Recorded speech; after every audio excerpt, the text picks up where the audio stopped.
the stuff on your mind and you're feeling unclear, just hop on the mic and speak without fear.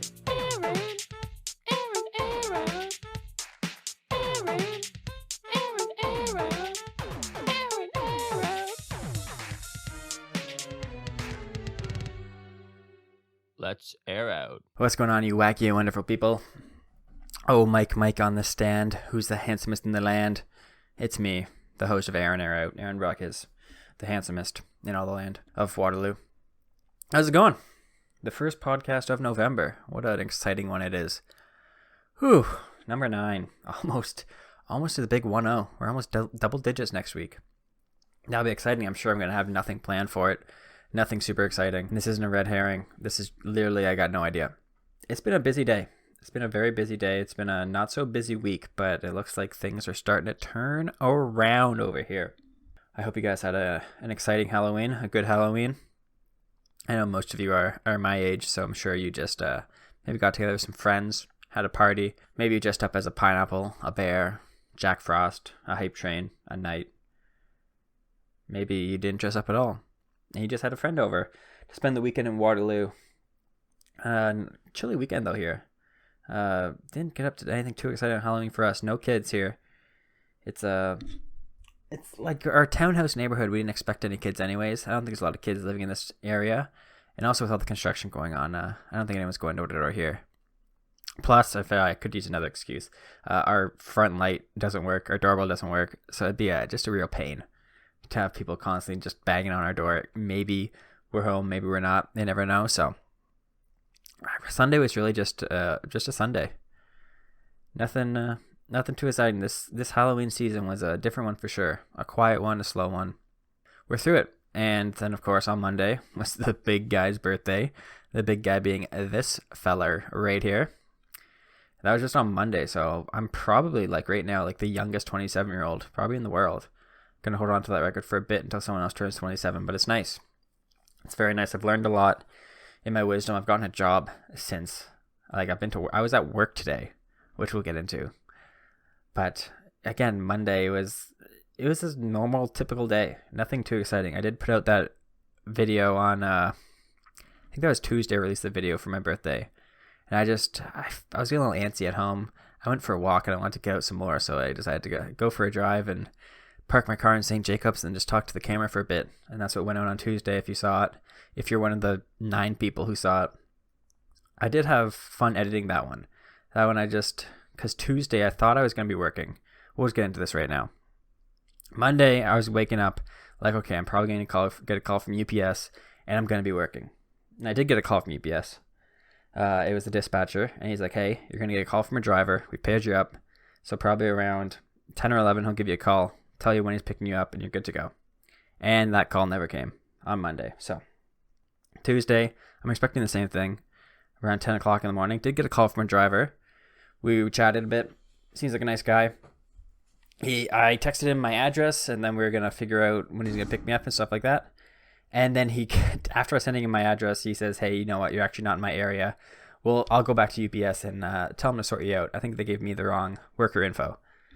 Okay, so Tuesday didn't work either. Wednesday, though, I'm definitely expecting to get a call and got absolutely nothing. 0 radio silence on Wednesday. And at this point, I'm thinking, do I have to go find another job? Is this just some on-call job and I'm going to work maybe once or twice a week for 6 hours a week? But turned out today, I got the call from the dispatcher. He told me where to go. And I was working at the mall. Excitingly enough, working at the Conestoga Mall as a little training session, and it was a great way to learn the job. For those of you that don't know, which I don't think is many of you, I am a delivery driver assistant. So my job is just to run the packages, scan them, drop them off. So at the mall today, we were in those cool hallways that you don't get to see as a customer. All the behind the scenes pathways that go all the back doors and all the stock rooms or all the stores. We were creeping around back there, dropping off packages, delivering them. It was a very light load. He said it was the lightest load he's ever had. Not a lot drop off, and they do pickups as well. Not a lot to pick up. So it was a super easy day, 3 hours from 11 to 2. It's a very doable job. I think it's going to fit in really well with my schedule. something like work ideally. So I'm not going to do them all forever. I'm kind of like mall today, tomorrow, and probably Monday. And then come Tuesday, they said they found someone in Waterloo that would do a route with me. So then come next week, I'm going to be, doing residential stuff. But to start, like 11 to 2 for a couple days, just to learn the ropes and learn the scanning machine, how to input in all the addresses and stuff like that. Going from that to just running door to door, and I guess I have to type in more addresses because the mall has only one address. But it's gonna be really good. Hopefully like 11 to 4 working. So I got some time after yoga to kind of edit some videos and do some stuff, and then again time in the evening as well to edit and film. Probably gonna have to end up filming like weekly wanders and stuff on the weekend though, because I'm assuming I can't like drive out anywhere if I have to be back home by 10:30 or 11 or so to get picked up. So it's going to take some scheduling, but I kind of like it. I like now that I have, especially today, I got back half an hour ago. It's 3:00 now on Thursday, and I've got to record this podcast. I've got to continue recording this podcast. Then I've got to probably right after this will be like go for a quick walk and then go to my fitness class. And then after my fitness class, I got to come back and finish editing the weekly wander that I filmed yesterday. And I edited it for like 5 hours yesterday, but it's still not like where I want it. So I got to edit that some more and get that out. I know it's off schedule, but I kind of said I don't care about my schedule anymore. As long as I'm getting videos out every week, I'd rather put in more effort and like take time with the edit than just like shoving something out there. Be like, here, I did it. Enjoy it. Take it. Take your sloppy weekly wander. It's yours. I'd rather have a nice like beautiful platter than present to you a charcuterie board of wanders and edits in there. So I'm going to take a little extra time on these. And I think once I really get my routine down, I also said I was going to release a sketch today in last week's weekly wander, and that's not happening. Don't be like, you're going to hear this tomorrow and you're going to realize it didn't come out yesterday. It's a good idea though, and I know how to execute it, but I haven't gotten all my shots yet. So I'm going to have to really start figuring out what I'm going to do with my time, figuring out how to use it. Weekends may not just be weekends anymore. I might have to start doing some work on the biz, some business work. But it's a good problem to have. I enjoy the having things to do rather than having to make things to do to fill my time. Because that's what a lot of this past 2 months has been. Is like me just sitting down like, what can I do to keep myself busy? What do I need to make? And that's the worst part, is having an idea and now knowing you have to execute it. Whereas I like the right now where I've got the video shot and I just got to edit it. Or like I've got the podcast easy to record and then tomorrow I've just got to edit it. That's nice. It's already planned out. So some scheduling and this stuff will hopefully start falling into place and we get a more routine schedule. But this podcast is going to be a tight edit tomorrow morning to get this out for you before I head to work. So you guys can listen to it on your lunch breaks or whatever. I don't know how many people, usually like 5 or 6 people get to this on Friday. And then it seems like Monday is another big jump up for when people listen to the podcast. So getting up on Friday before noon is usually what I like to do, which I think is doable still. I think it's very doable. Just takes some hard work on my part. But enough about boring work. Yeah, okay, sorry. I had to run downstairs, grab my water bottle. It takes a lot of energy to actually put these podcasts out and a lot of fluids to keep this mouth running. You got to keep it lubed up, keep those lips moist, and that tongue. I want to hear these real smacks, when I'm editing it.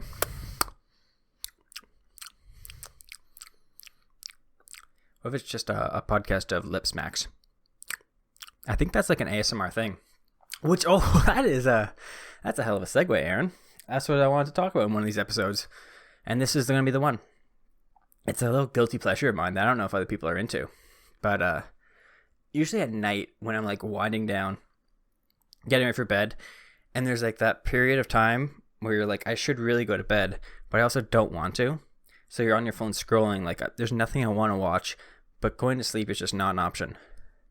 So there's these ASMR videos that I like to watch, and they're not the hello and welcome to my ASMR channel.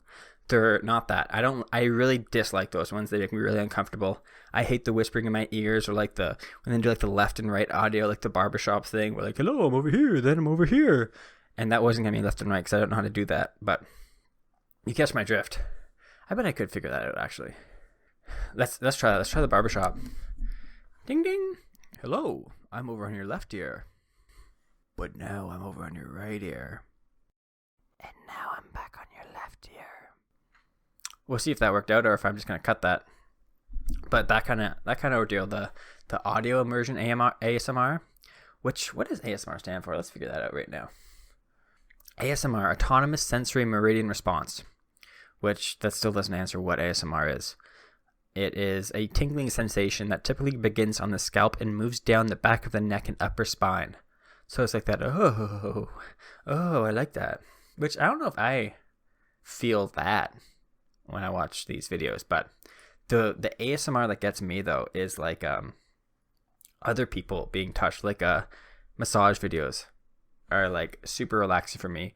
Watch people get like a deep tissue massage where they're really like grinding in and like, you know, scraping out the muscle fibers and like really digging in. Those like, that just puts me to sleep. And I think the massage ones, I mean, everyone's gonna think like it's like some weird like sexual thing, and it's not. I swear, it's literally like a comfort thing. It makes me imagine myself in that position getting massaged. I'm like, okay, yeah, I bet that would feel really good, and then I can like imagine it in my head, and then it puts me to sleep.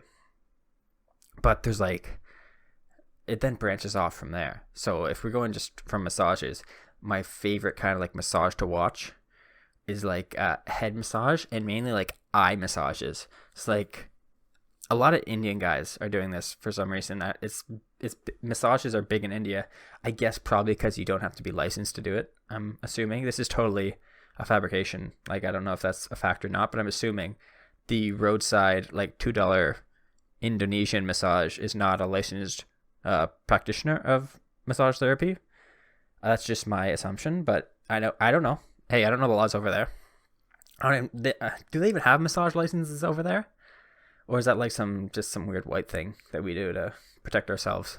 So it's like not just some stranger coming off the street, rubbing you down with oil, making you feel good. I don't know, that's off topic, but no, it's on topic. It's very on topic. It's just not the part of the topic I want to talk about. Yeah, so like face and eye massages. Eyes, I don't know if the eye thing comes from, I have really bad allergies in the summer from ragweed, usually like end of August into September. My eyes are just swollen and like super itchy. They're always watering and red, and I'm just like downing Benadryl like it's Sour Patch Kids, you know? And I think, you know, that like sensation you get when you rub your eyes when they're itchy, you know you shouldn't do it because it's not actually fixing everything. It's only going to make your eyes worse in the long run. But like that, the initial scratching of your eyes just feels so good. And I imagine that sensation when other people are getting eye massages. And the eye massage, I actually like, I'd be down to get an eye massage.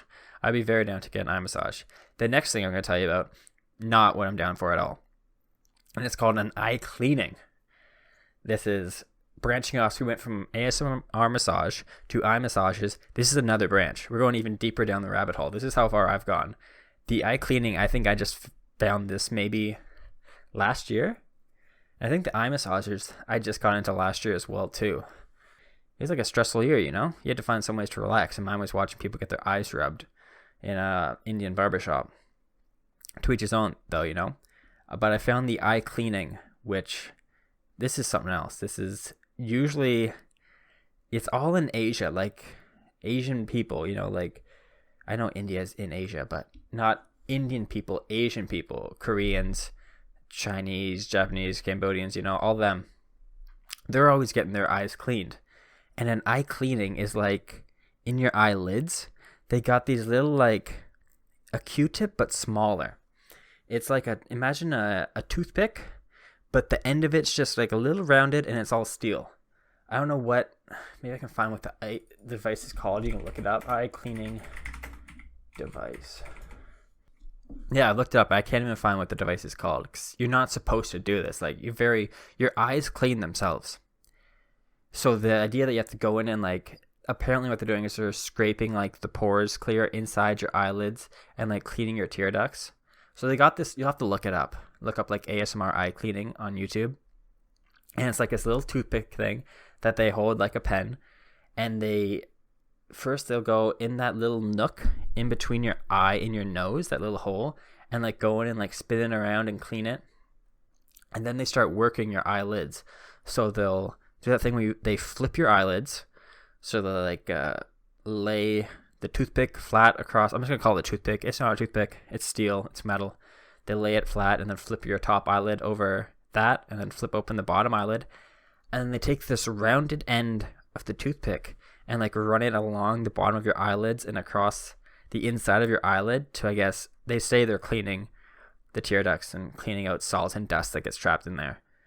But that's hogwash. If you actually watch the videos, like there's no way I'd let someone do that to me. But for some reason, watching other people get it done is relaxing. So it does look like it'd be an interesting sensation. A lot of the people say like their eyes are really itchy, which I'm not taking as a sign of, that's the opposite of what I want actually. I'd want my eyes massaged because they're itchy, not to get them itchy. That's a backwards process. I'd have to get my eyes cleaned and then eye massaged, which that's a new YouTube series. I'm gonna order one of these Asian eye cleaning kits and I'm gonna start doing that myself. Order an Indian man as well to come rub my eyes. What was I saying? Yeah, and then they clean the inside of your eyelid, and they also have like a water dropper that they'll drop in your eyes to like keep them wet and moist. So I guess so it doesn't drag and like, you know, there's less friction on your eyes. But yeah, they clean your eyes like that, and then they like gently like rub your eyes, put a wet cloth over it, and like warm it. And that part looks nice. That part looks relaxing. But the whole metal toothpick inside my eyelid, scraping back and forth, that's a no for me, dog. That's a no. I'm gonna leave that I'm gonna be a spectator. That's gonna be my spectator sport. I'm good on this side of the table. And then another weird one I watched. We're gonna follow this branch from eye cleaning back to eye massage, back to massage. Then we're gonna branch off into, I guess, feet. Which again, feet. You talk about feet, and everyone's like, "Oh, you weird horn dog. You got a weird fetish for feet." I don't. I think feet are actually like gross. Like people with sweaty, dirty feet. I don't want anything to do with those. And my feet are disgusting as well. I got one foot that's covered in warts and calluses, and another foot that's just covered in calluses and broken toenails. Like my feet are gross, and I wouldn't want anyone. I'd be embarrassed to have someone massage my feet because of the state they're in. And I would love a foot massage because I'm on my feet a lot. These feet get a lot of use, a lot of mileage on them. If there was a resale value on feet, I'm sure mine would go for pretty low. Like they're not a high quality feet. But watching, like, again, feet massage videos like relax me and put me to sleep. And there was one that I watched years ago, like probably like the first time I ever figured out that like I enjoy this stuff and it calms me down. And that video is gone forever. It was like a good foot massage. It was like a 15-minute video. I could watch that thing on repeat. Just put it on my phone, lie down, close my eyes, and I'm out. And just like I wake up and they're still going at it. I watch it for a bit, back out. That always relaxed me. And then I found this guy doing this thing called Rainer massage. And much like the Indian guys on a roadside hitting your back with hammers, I don't think this guy's licensed either. From what I've deduced from like the comments and reading Reddit about him, I think his name's Brandon Rainer, I want to say.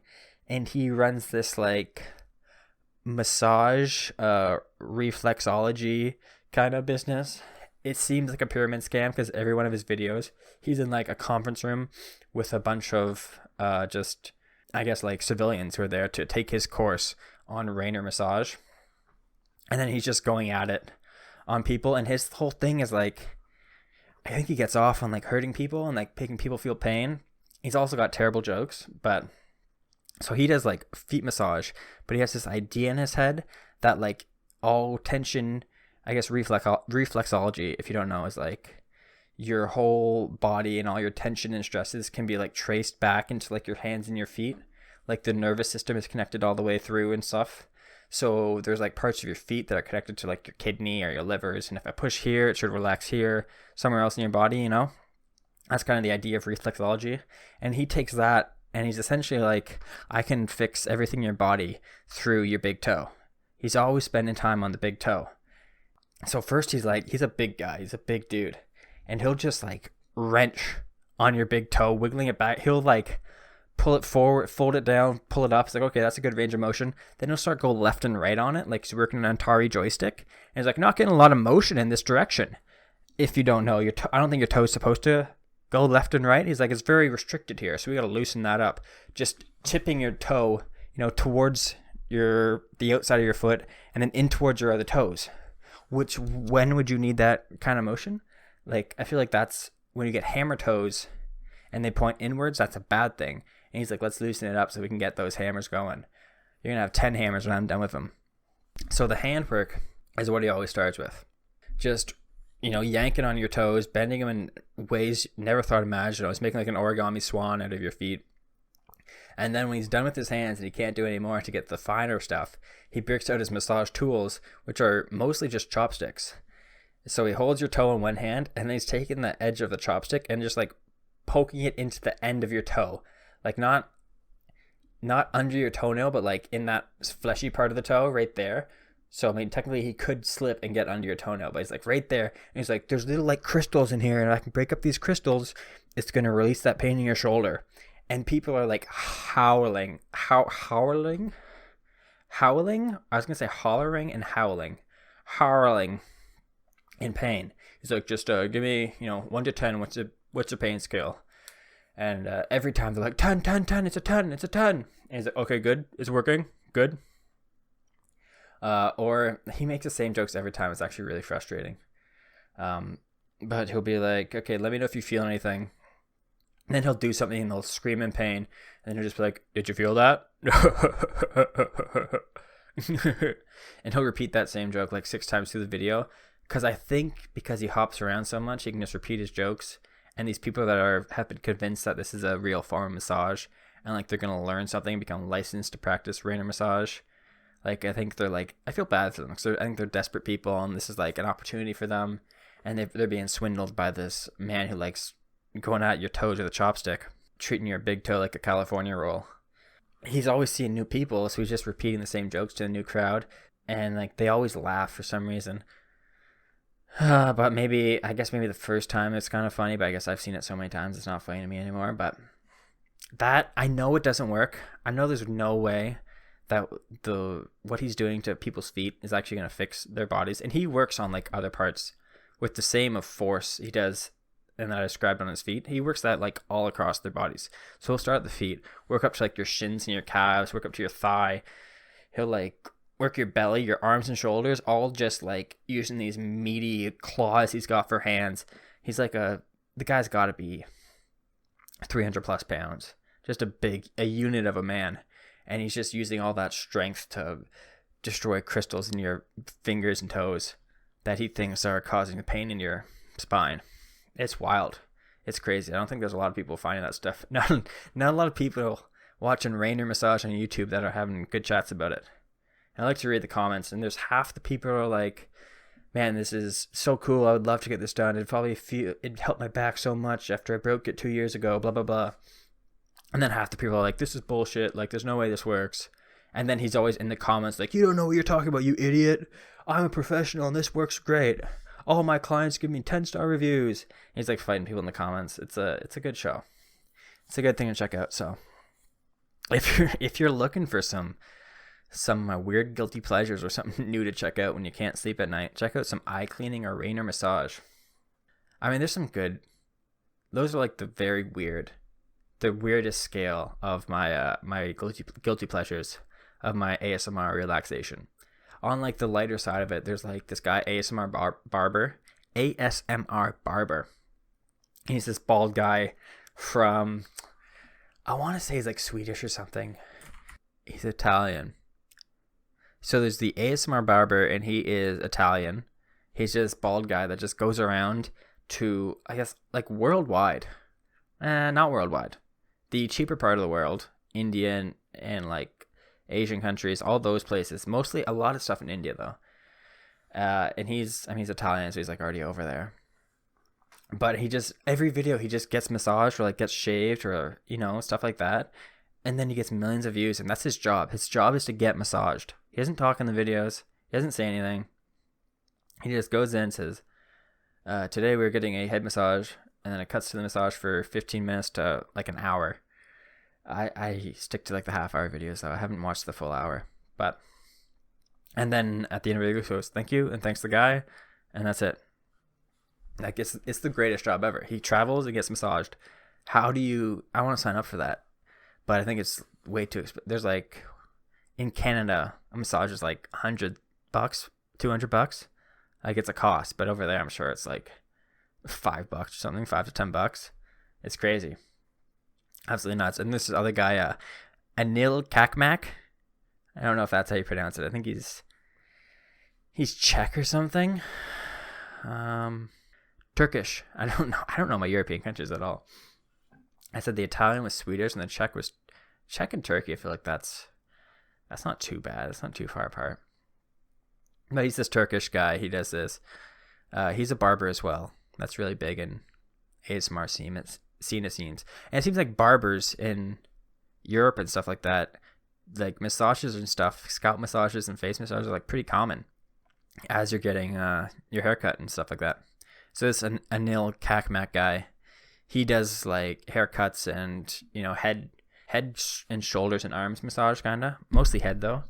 So he like starts with like washing your hair and uses way too much shampoo. Like he unloads half a bottle of shampoo. His shampoo budget must be through the roof. He's going through bottles and bottles a week, I'm sure. But like half a bottle of shampoo in your head, then really scrubs her in. He always does this move where he builds up bubbles in his hand, like scoops up a bunch off your head, and then just whips it back on top of the head. That's like his signature move, and he smiles at the camera like that. But the only part I hate about this guy is at like some point in the massage, he goes up to the person's ear, and he just goes, "Relax, bro. Relax." And that part always like makes me super uneasy at night, just because I'm trying to like wind down for bed, like my eyes are closing, I'm ready to fall asleep, and then I just hear it in my ears, "Relax." And it's really unsettling. But he does the head washing, and then he starts massaging, and he does some weird moves, like he whips the ears back and forth with his hand. Like imagine putting your hand flat, like on your cheek, and then you move it back behind your ear and then in front, and just do that really fast. Like I don't think that is very relaxing. But like the scalp massaging, like the shoulders and the arms, that stuff all looks great. And a lot of his clients fall asleep in the chair, which I don't know how I feel about it. Cause like a part of me is like, you've reached peak relaxation. But then there's another part of me that's like, you just missed out on the experience because you're just asleep for it. Unless they're dreaming of getting massaged and then getting like the physical as well of it without really realizing it. I don't know. But Anil's an interesting guy. I remember seeing how he progressed. He's got like microphones on his wrists. So he's got like hand microphones, so you can really hear that ASMR and like the shampoo and like the hair ruffling through his fingers. And he spent a lot of time figuring out how to get those mics on. Early on, they were like just the cable was just wrapped around his wrist and like taped on. And then he just had like a single line of black tape on each arm. And now he's got like sweatbands, and the mics are under the sweatbands. So that's interesting. And this guy's just blown up. People are like traveling across the world to go get this guy to rub their head and wash their hair. So that ASMR segment took a lot longer than I thought, and that's just free off the cuff. So let me know if any of you guys are into ASMR stuff and have any good relaxing videos I should check out, because I usually just like repeat the same few. Like I got an eye massage video I go to, I got some eye cleaning videos I go to, I got a good shoulder deep tissue massage that I go to. Jay Cutler, the bodybuilder, massive dude, absolutely built. He's got like a deep tissue massage by like this like Guido Italian dude, this other like not as big as Jay Cutler, but like this big guy that's just like really working his massive lats and like punching them down with his hands and really working it. And that's a good video. So yeah, check those out. If you want me to hit you up with some links to these videos, you want to look for some relaxation, let me know. And I want to state once more time that none of this is sexually involved for me. This is purely relaxation. And I know you're thinking that I'm just saying that to like get ahead of it, and I'm not. No sexual desire whatsoever in these videos. It's just for sleep. Just for sleep. Musical interlude. Whew, that was a mouthful, that last topic. But we're talking about watching stuff this week, so let's just keep on the watching stuff playlist. I want to talk about a show Ethan got me into. I think last week I watched all of it, I want to say. It's called Big Timber. It's on Netflix. and it's about the last. I think he was the last like privately owned or like family owned lumber business in Vancouver. So he's on Vancouver Island, I think. I should look this. Kevin Wenstob is the owner of Wenstob Timber, one of the last independent sawmills on Vancouver Island in Canada. There you go, Wenstob Timber. And it was a super interesting show. It's kind of like 3 different settings. You got the timber mill, which is where his wife spends most of the time, like running the office there and running the operations there. That's where they, cut all the logs and make all the wood, sell to all their clients, all that. That's where they make their money. Then there's the climb, which is he bought a timber claim, which is a plot of land that he agreed to take all the timber off of, all the wood off of. Massive trees in Vancouver, if you haven't seen them. Like huge, huge trees. And that claim is on a steep hill. So it's really tough to, once you cut the trees down, you then have to pull them uphill. And they cut all the trees down at once, like early on before the show started. So you start the show and they've got all these trees down lying on a hill. And they're using this big machine. Oh, what is it called? Okay, that took a really long time to find what this piece of equipment was. But so they're at the top of the hill and they have this thing called a yarder. And what they do is the yarder essentially pulls the logs up the hill. So they have these thick pulley cables that they lay out at the base of the hill, or I guess not the base of the hill, but they put maybe tied around a tree or a stump at the bottom. And then that's kind of like a zip line system almost. And then there's 2 guys that work on the hill, and they'll go find a suitable log that they want to bring to the top of the hill so they can load it on a truck. So they put a choker cable on it, which is a cable they wrap around, and then when it's pulled by the yarder, it tightens on itself. It chokes itself. So that's most of the show is talking about how he's got a limited time to get all these logs off this tree before it's wintertime, and then they essentially have to shut down for the season. So they're trying to get off 200 loads of trucks by, I guess, from spring to when's the summer? They get 200 loads of truck out before the snow falls, and they're on a mountain, so the snow is falling way earlier than it would down on the mainland. So, and that's this job. I mean, the show was very entertaining. I don't think I touched on the third scene, the third setting. So we have the sawmill, the yarder or the climb, and then there's the barge, which is a barge. He's trying to, I guess he's all about, Kevin Winstop, the owner, is all about buying used equipment and just fixing it up and making it work for him, which is smart business practice. He doesn't buy anything new. He's just very super handy and innovative and knows how to get things done. And his son is a mechanic as well, and he works on tons of equipment. He's super into it, so that's a really cool dynamic to see. But then he bought this big barge that has some holes in it, so it keeps sinking. So every episode he's well, gotta drive out to the barge, pump out the water again. Oh, back to the barge, pump out the water. Until one episode he seals the hole in the barge with toilet seal, some thick fabric and some wood splints, and just jammed them all in the hole as a temporary fix. Very, very interesting. But those are where the whole show takes place, and you're hopping in between each of those, as well as some cuts to other little scenes or characters that they bring up. But it's a very interesting show to see the timber, the motives and the methods of it, how they get the tree to board. I never knew anything about it. It's essentially on the climb, there's a crew of 3. So there's one guy running the yarder, and then 2 guys down actually on the hills picking the trees and then choking them to bring them up the hill.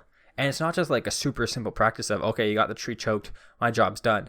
Because the yarder, it doesn't lift the logs off the ground. At least the first one they were using in the show. They did get a second one at the end of the show that's a little easier, but the first yarder they had, which they called Rapunzel, it would drag the logs. So it's essentially a pulley system, and there's runners on that those long cables I told you about that they put down at the bottom of the hill. This is very tough. I'm not good at describing things I've seen to people who are only going to hear the audio of this and try and figure it out. But if you can imagine imagine like a crane control booth, right? And then that is a tower, like a telephone tower or something like that, with like the crisscrossing beams, goes straight up from that. And then there are cables sprawling out all around that like an umbrella. You have like 8 cables going all around, or 16, 8 different like lanes. And then so whatever specific lane they're working in, they're calling the road. And that's the area, everything under that, they can pick up with the choker cables and drag it up the hill. So you got to choke it and then pull it back up the hill. But any debris or like stumps or stuff in the way, or rocks or steep parts of the hill, the stumps can easily get like caught on that, and then they can't pull it up anymore. Or like you can like bang into stuff and like break the wood, and you don't want that. You want to keep this log perfectly intact, drag it all the way up the hill. And then I guess there would be a fourth member, which would be Kevin. At certain points, he stops in the day, loads up all the logs they pulled up onto a truck, and then goes and makes a delivery. So that's like the basics of the show. And I would love just watching like just that. But I guess since it's like a reality TV show-ish, they have to input all this like drama and like these obviously fake and scripted scenarios. And like the way they edit it is like really pretty cheesy and like annoying. But like there was this one, the first time we meet the two guys working at the sawmill, they were just cutting planks. And then out of nowhere, saw stops running. Don't know what happened. And immediately after the saw stops running, Kevin's wife, Sarah, who runs like the sawmill, immediately walks around the corner like, what's going on? Don't hear the saw running. Any problems? Seconds after it just stopped running. Which maybe it wasn't. Maybe that's how it's edited, I'm sure. But and then I don't think she knows like the mechanical side of things. I think she's very smart on the business side, and like their products and everything they do, but so much like how the machines work and the mechanics behind them. I don't think she's an expert on that. That's more up to her son, the head mechanic. But she comes over, and the head guy who's been working the saw.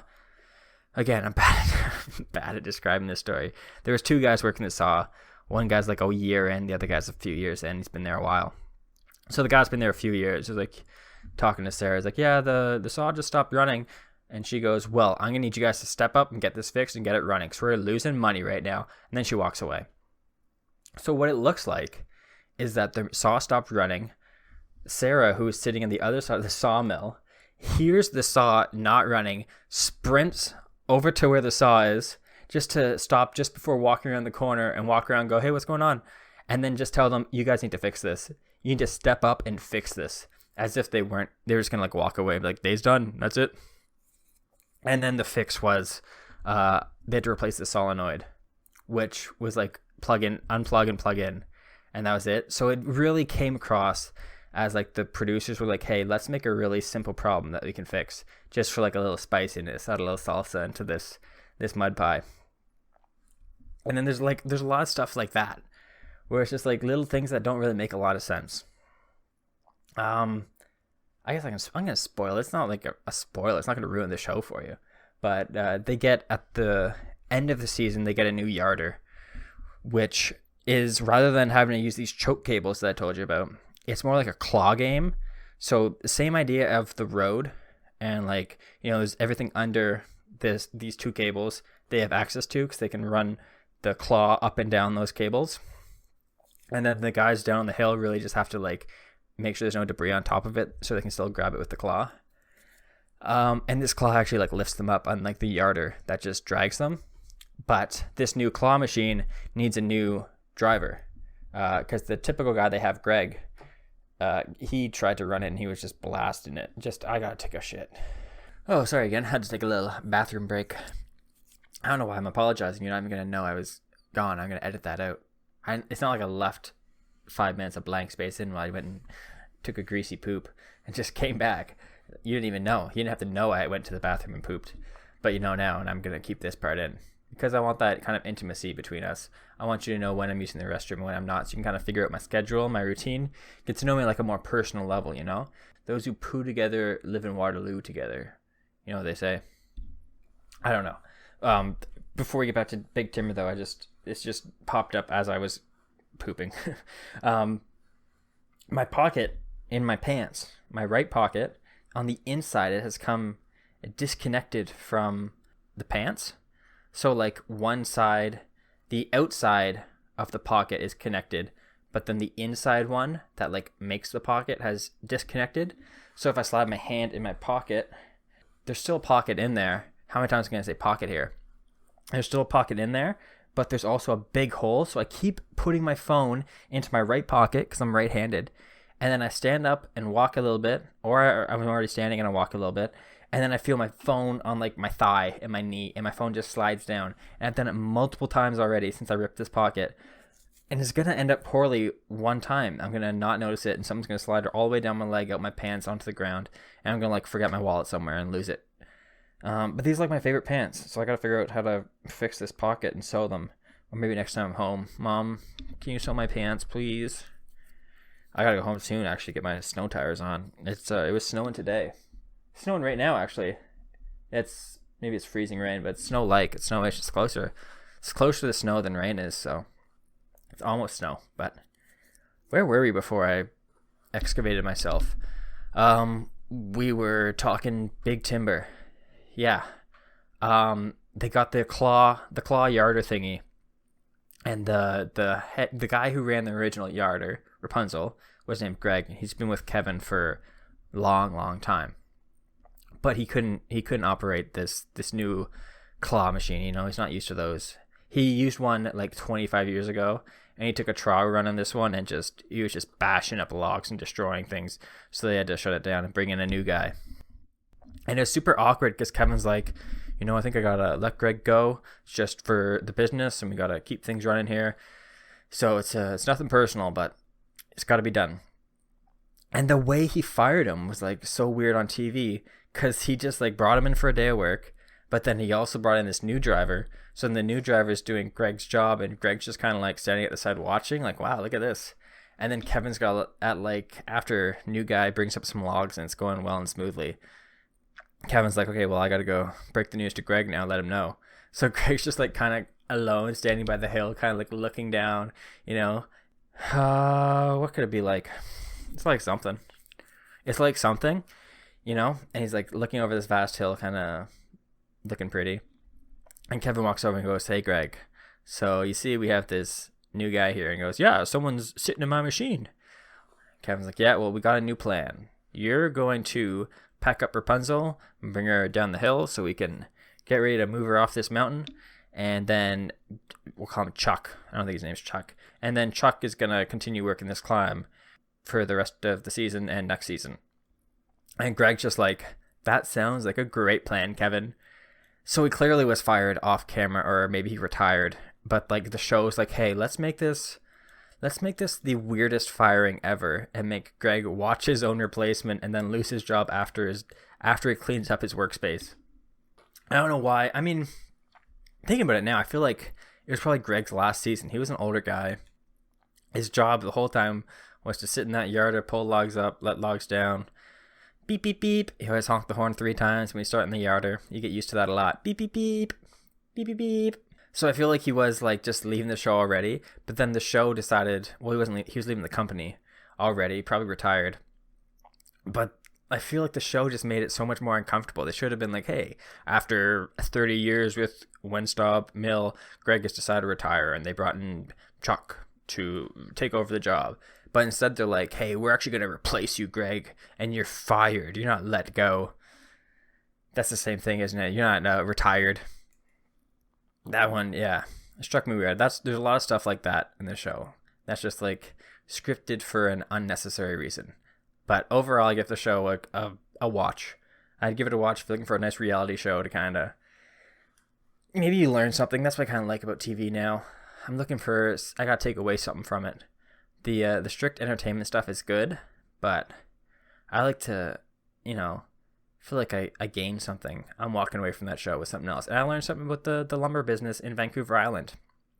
But also what I want to talk about is it kind of reminded me a lot of my job at Westick, which I never really talked about on this podcast. I talked about what the job was and how I just sat around doing nothing.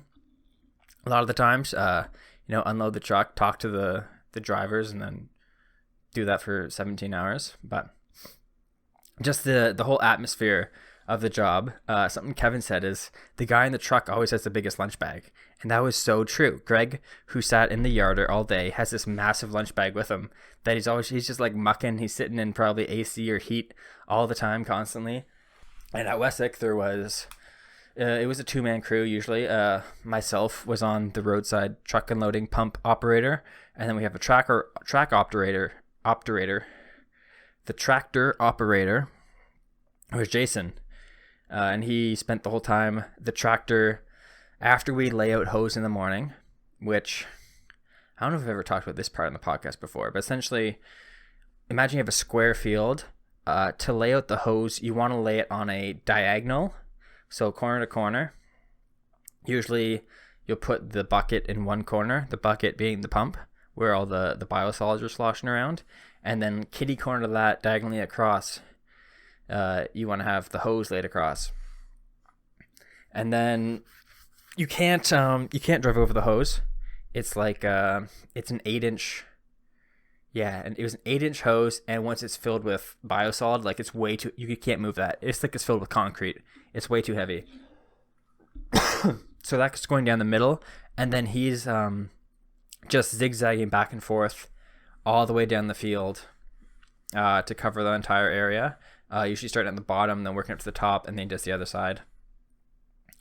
But the tractor is all GPSed, like where the field edges are.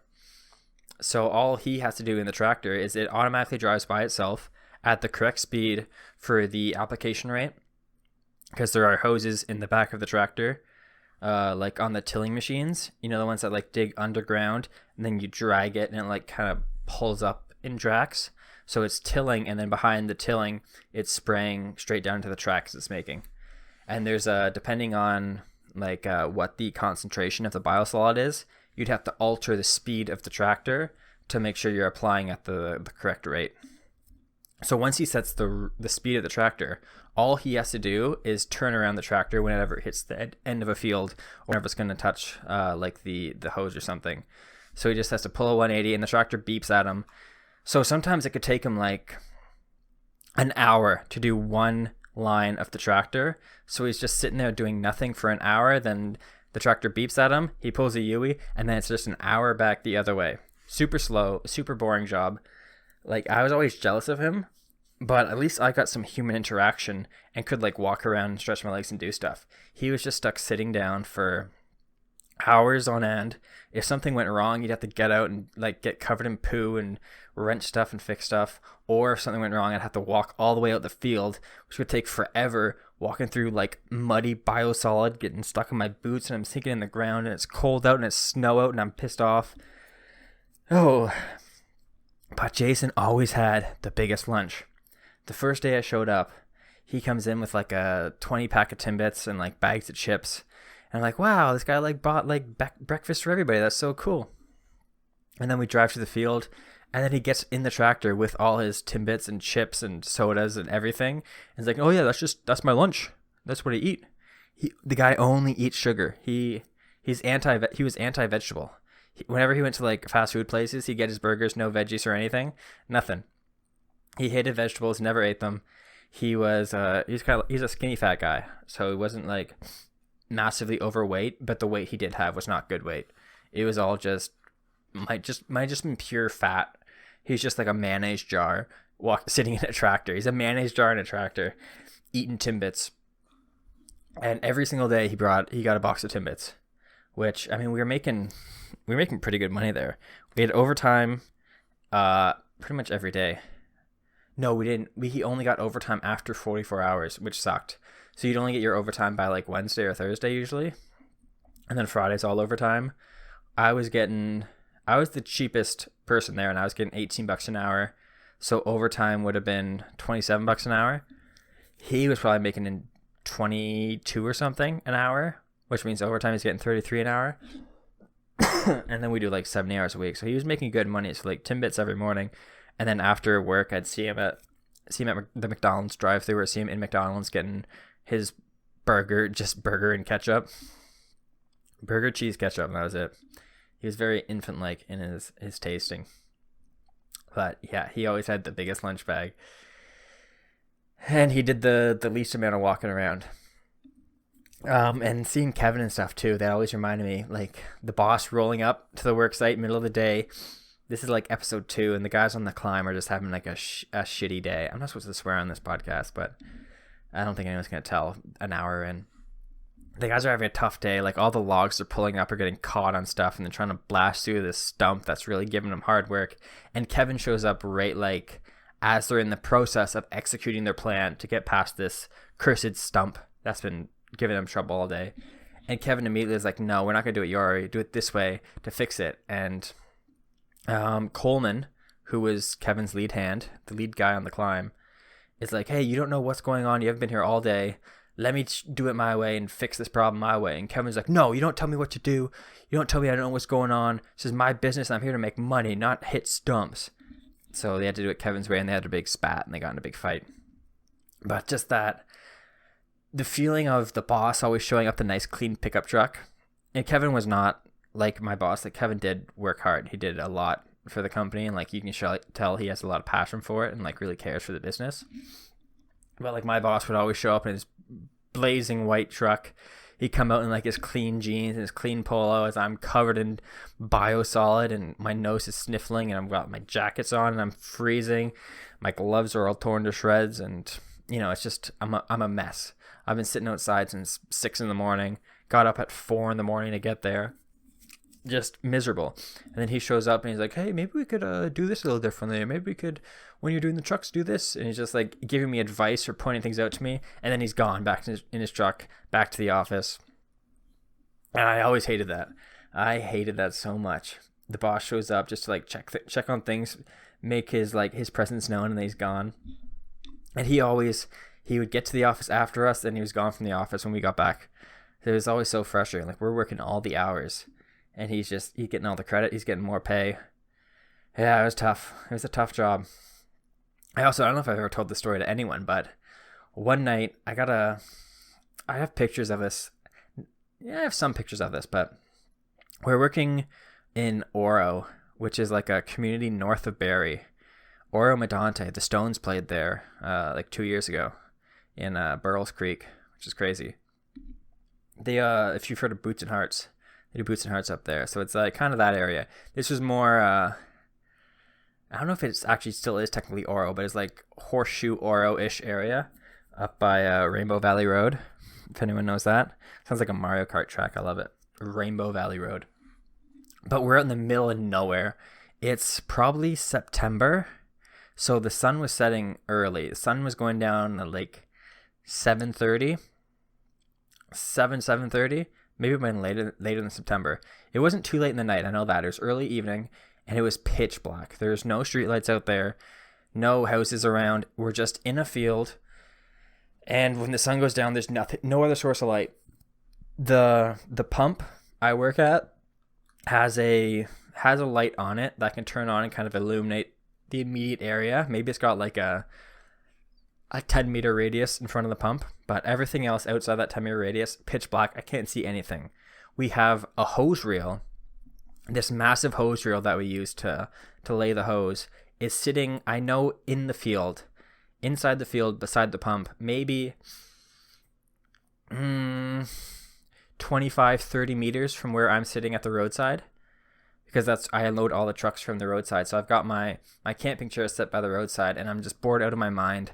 I'm just waiting for, I think, one more truck to come unload, and then Jason can finish that load, and then we're done. We're getting back in the truck and heading back to Angus. So I'm sitting in my lawn chair, just looking at the pitch black, bored out of my mind, and I found like a big hunk of gravel, and I'm like, man, I want to just whip this.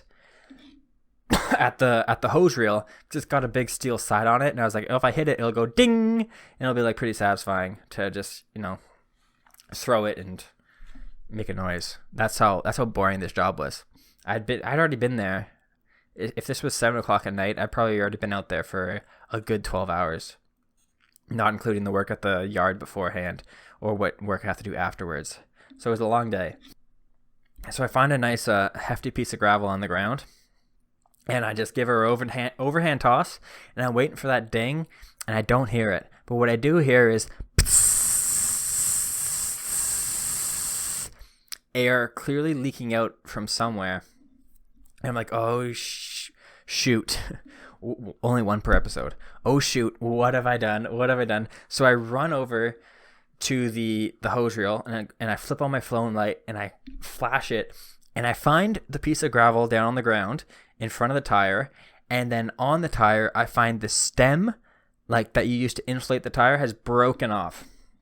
And it's a tiny stem. It's maybe like 2 centimeters tall and like a centimeter width, if that, a centimeter radius, maybe half a centimeter radius. A tiny stem. I have a picture of the stem.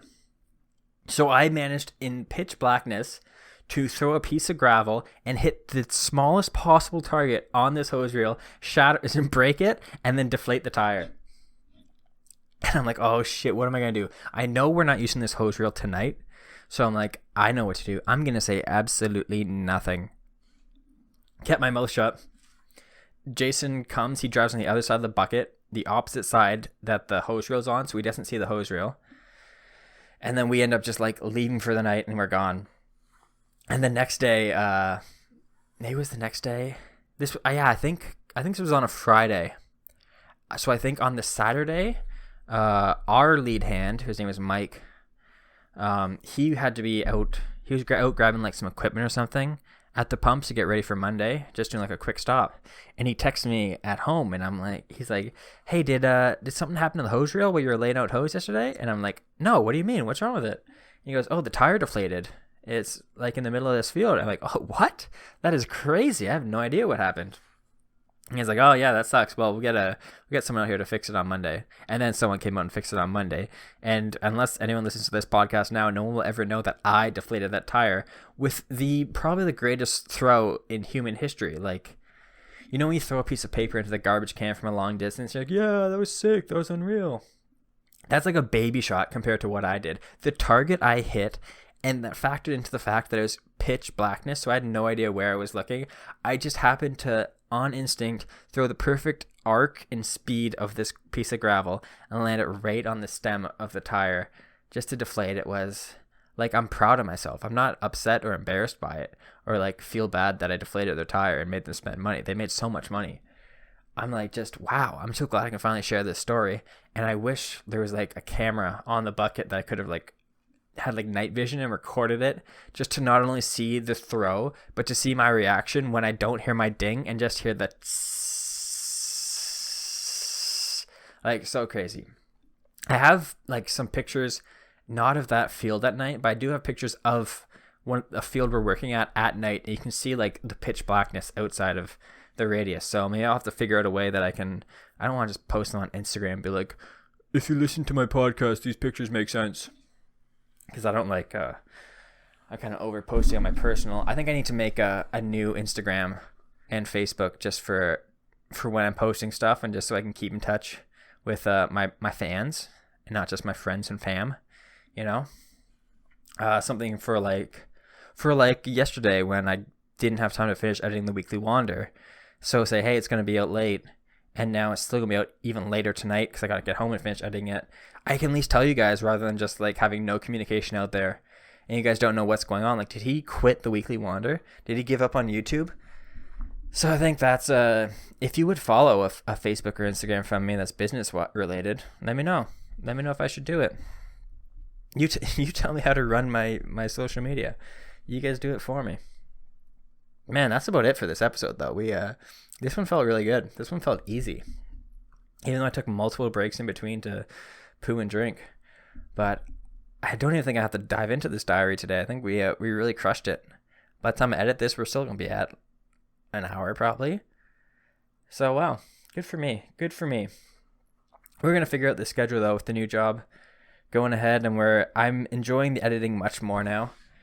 I found like a crash course guide on YouTube for the program I'm using, DaVinci Resolve. If you're curious, it's free and incredibly good, incredibly well made, and like it's a professional program. But there's a lot of tips and tricks that you can learn on it.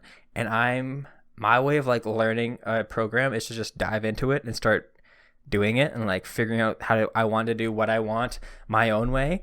And it's usually like a way more complex and like convoluted way to do it.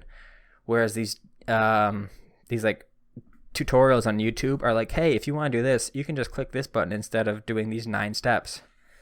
And now it's like unlearning all the stuff I've done so far, which isn't much. There's not a lot of editing going into my stuff, but I'm learning like how to move the text around and stuff like that.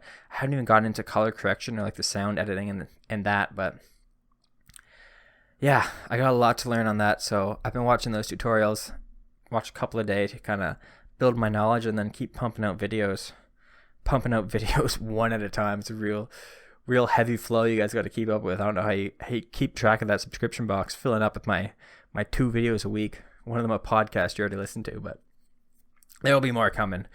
Like I said, taking the idea and executing it is something I gotta work on, because I enjoy the process. I edited for 5 hours yesterday and I didn't want to edit, but as soon as I sat down and started doing it, it was like fun. It was the same thing as painting. I didn't want to paint, but as soon as I sit down and started painting, I made a great goofy painting that was like totally improvised. Not totally improvised, mostly improvised, because I just screwed up the initial drawing. So I just kept adding stuff and like painting things. Like, it wasn't even like thinking about it. I would just look at the painting I had and be like, okay, I need a line here, and then I can do this here, here, here, and turn that into that. And it was like this really cool process of taking my mistakes and turning them into something else, rather than just being like, oh, I screwed up, it's done, throw it away. And I wish I like took a video or progress pics of me doing that and like kind of recorded a commentary of my thought process going through it, and how this picture changed from just goofy to goofy waving, to goofy with no hand being abducted by an alien, to goofy with no hand being eaten by a fish, to goofy with no hand crawling out of a sewer, to goofy with no hand being a zombie, to goofy in a store with a seashell on the wall with no arm still. And I haven't posted this painting yet, so you might not know what it's talking about, but it was a really fun process, and I painted it for like 3 hours, and the time just flew by. So that's a really good hobby I gotta stick with. But man, I gotta finish this and start getting ready to go to the fitness class with the ladies. Get out there. It's my last one tonight. We have made it. This is the 8th week of 8. And I could sign up for another one that starts in 2 weeks, but I don't think I'm going to do it. I think I'm going to wait, and then maybe come January, try and get like a intramural team or something that I can join, just something to meet new people, get some more friendships going. Because I'm feeling good lately. I'm feeling very much more talkative.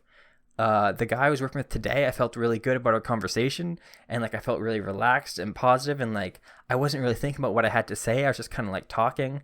And when he asked me what I was gonna do, what I was gonna do for my afternoon, I was like, hey, I gotta edit some videos I'm making, and I gotta do a podcast. And the worst part was, he's like, hey, what kind of videos do you make? And I'm like, nuts.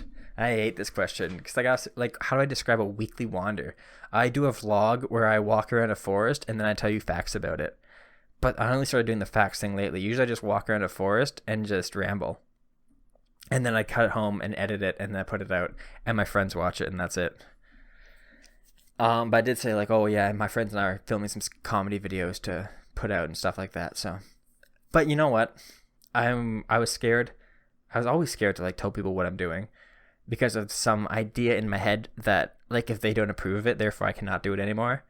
Like if I was like, hey Tom, yeah, I'm gonna go home and edit some YouTube videos I'm doing. And he goes, what are you doing YouTube for? You should be focusing on your education or getting money. And I'm like, yeah, you know what, right? You know what, right, Tom? You're right. That thought process is gone from my head. I can do whatever I damn well please, and whatever Tom thinks doesn't matter. Same goes for you guys. You can do whatever you damn well please, no matter what Tom thinks. I'm not gonna let Tom talk to you guys. No, he was a nice guy. He's a really nice guy. I'm not gonna badmouth Tom here. Tom and I got along great. But I think that's it for the episode. I don't really have anything else to talk about. My throat's getting a little hoarse, and I'm thirsty, and I gotta go walk in this snowstorm to get my last 4,000 steps in before an evening of editing, and hopefully you guys get to see that weekly wander before you're listening to this. I think it's an enjoyable one. We got some good facts. We got some good juicy facts that you're gonna enjoy, and you're gonna learn something. I learned something, so I hope you do too. But anyways, enjoy another week. Enjoy the new month of November, getting close to 2022. And who knows what that year's going to bring. I don't even know what next week's going to bring. But anyways, we'll be back next week with probably a diary and maybe another story from the Page Peepers, the Doodle group.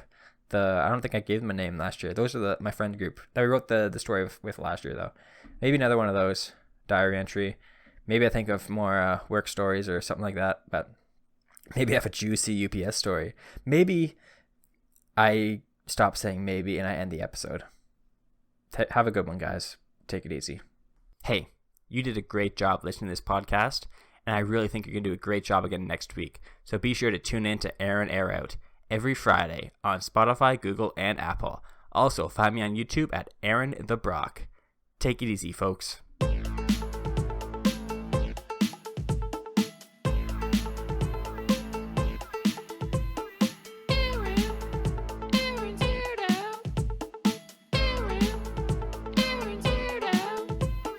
Thanks for listening. Hope you enjoyed your stay. Now take what you learned and have a great day.